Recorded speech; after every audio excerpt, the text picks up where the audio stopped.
بسم الله والصلاة والسلام على رسول الله. مرحبا بكم في قناة يمنى. وصفة اليوم بريوش يجي خفيف ويجي بنين ويصلح بزاف على رمضان. كاين بزاف اللي يسحروا بقهوة حليب كيما هادو بريوش، راه حيكون مناسب ليهم. قبل ما نبداو، اللي ما راش مشترك في القناة يضغط على زر الاشتراك باش يوصل لكم كامل الفيديوهات، وروحوا مباشرة للمقادير وطريقة التحضير. بسم الله. عندي هنا 225 مليلتر حليب دافي، نزيد معها مغرفة كبيرة خميرة الخبز. نحط لكم المقادير بالميزان في صندوق الوصف. ونزيد معها هكا مغرفة سكر ومغرفة فرينة. هكذا نخلط كلش، نغطيها ونخلي باش الخميرة تتفاعل معايا. هاي ليك هنا بعد ما تخمر الخميرة، هنا نروح نضيف حبة بيض كاملة. نزيد هنا كاس صغير ربع زيت بالميزان 130 غرام ولا 130 مليلتر. نزيد هنا كمية السكر اللي قعدت لي. هنايا شوفوا استعملت 2 مغارف معمرين مليح، المغرفة مع الأول، ودوكا زدت مغرفة بالميزان حوالي 40 غرام. تقدروا ديروا حتى 50 غرام. هنا أنا درت نقصت خاطر راني حندير له المعجون. هنايا حوالي قريب نص كاس بالميزان 100 غرام معجون تاع المشماش. نزيد تاني هنايا مغرفة صغيرة ممسوحة تاع الملح. ونزيد هنايا مغرفة كبيرة يعني عمروها مليح من لافاني، ومغرفة صغيرة تكون ممسوحة من الكركم. يعني مانيش حنديرها على جال اللون، على جال الذوق تاني يعطي لها بنة مليحة، تسمى للون والذوق. من بعد هنا نخلط كلش.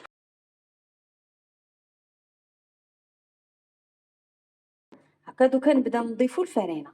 بالنسبة للفرينة عندي الكاس الأول هنا غربلوها، ونزيد الكاس الثاني، هنا كل كاس راه فيه 150 غرام.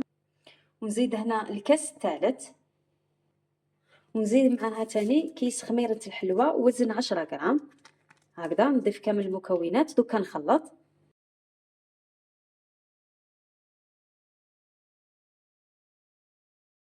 وهنا عندي حوالي نص كاس هكايا نضيف ونخلط بيدي باش نعرف القوام.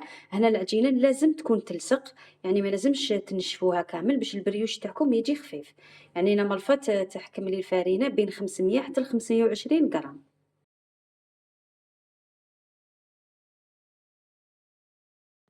هذا شوفوا انا كملتها كامل.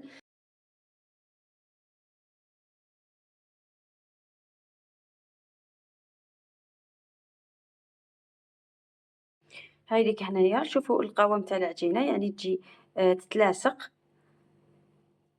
في اليد، بصح يعني تتشكل عادي. شوفوا تتشكل بصح يعني تلصق في اليد. شوفوا طريه بزاف. هذا هو القوام اللي تتوقفوا فيه. انا دوكا شوفوا نغطيها ونخليها تخمر. تخمر 2 خطرات، وهي يعني تمتم رايحه تخمر معاكم، ماهيش حتشد وقت. هاي لك هنا العجينه بعد ما خمرت قسمتها على 2، راني حندير يعني 2 خبزات، حاجه بسيطه. هنا شوفوا العجينه كيفاش يعني راهي تلصق، شوفوا طريه، بصح يعني تقدروا تخدموا بها. وهنا شوفوا كي راهي صفرة ما تبانش، يعني راهي معمره بالفقاعات. هكا ندير كميه من الفرينه.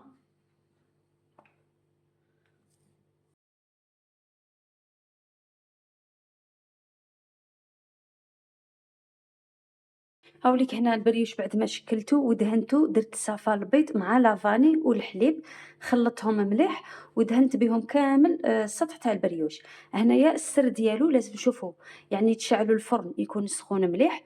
وهذا البريوش يعني ماشي يخمر برك، يعني يخمر حتى يتضاعف الحجم ديالو، يعني يخمر مليح، تعطولو حقه مليح في الخميره باش تروحوا تدخلوه يطيب. وكي تدخلوه يطيب يعني ما راهوش حياخد وقت طويل يعني ما تغفلوش عليه.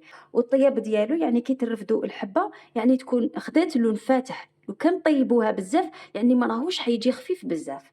هذه هي. دوك انا نخليه يخمر مليح، من بعد نروح ندخلو يطيب ونشوفوا النتيجه ديالو من بعدها.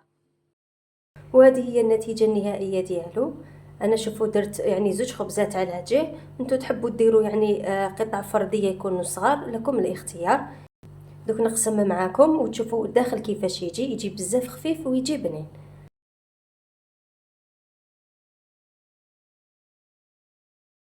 ان شاء الله تكون عجبتكم الوصفه، تجربوها وتبعتوا لي تطبيقاتكم مع الانستغرام، نخليه لكم في صندوق الوصف، ونتلاقوا في فيديو واحد اخر مع وصفه جديده ان شاء الله. سلام.